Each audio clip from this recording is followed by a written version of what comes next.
CJP സമരത്തിലെ biometric നിരീക്ഷണത്തിനെതിരെ വ്യാപക പരാതി. Police ഉപയോഗിച്ച ഫേഷ്യൽ റെക്കഗ്നീഷൻ സംവിധാനം നിയമവിരുദ്ധമാണ് എന്നാണ് ആക്ഷേപം. സമരക്കാരെ തിരിച്ചറിയാനും ട്രാക്ക് ചെയ്യാനുമാണ് പോലീസ് ഈ സംവിധാനം ഉപയോഗിച്ചത്. FTR വഴി ശേഖരിച്ച ദൃശ്യങ്ങൾ പോലീസ് സമരത്തിൽ പങ്കെടുത്തവരെ തിരിച്ചറിയാനും ഉപയോഗിച്ചു. Biometric നിരീക്ഷണത്തിനെതിരെ Aishe ഘോഷും A. റഹീമും കോടതിയെ സമീപിച്ചിട്ടുണ്ട്. ഷബ്ന വിവരങ്ങളുമായി ചേരുകയാണ്.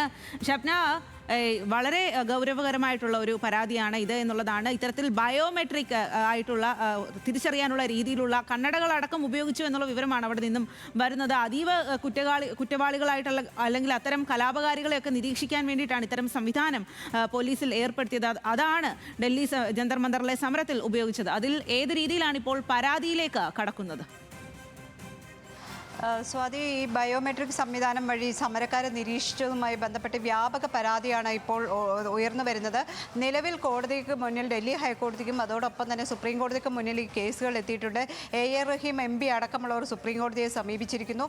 കാരണം ഈ നിരീക്ഷണം എന്ന് പറയുന്നത് യാതൊരു മാനദണ്ഡവുമില്ലാതെയാണ് ഈ സമരക്കാരെ നിരീക്ഷിച്ചത്. ബയോമെട്രിക് സംവിധാനങ്ങൾ ഉപയോഗിച്ച് ഉള്ള നിരീക്ഷണം അത് നിയമവിരുദ്ധമാണ്.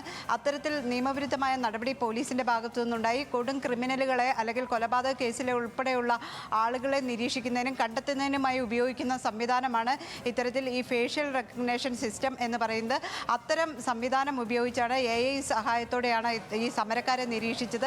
ഇഷാന പോലെയുള്ള AI വാഹനങ്ങൾ അടക്കം ഘടിപ്പിച്ചായിരുന്നു പോലീസിൻ്റെ നിരീക്ഷണം. ഈ സ്ഥലങ്ങളിലെല്ലാം തന്നെ പോലീസ് ഇത്തരത്തിൽ ബയോമെട്രിക് സംവിധാനം മെട്രോ സ്റ്റേഷനിൽ നിന്നടക്കം ഉള്ള രേഖകൾ ശേഖരിക്കുകയും ഈ സമരക്കാരെ നിരീക്ഷിക്കുകയും ചെയ്തു.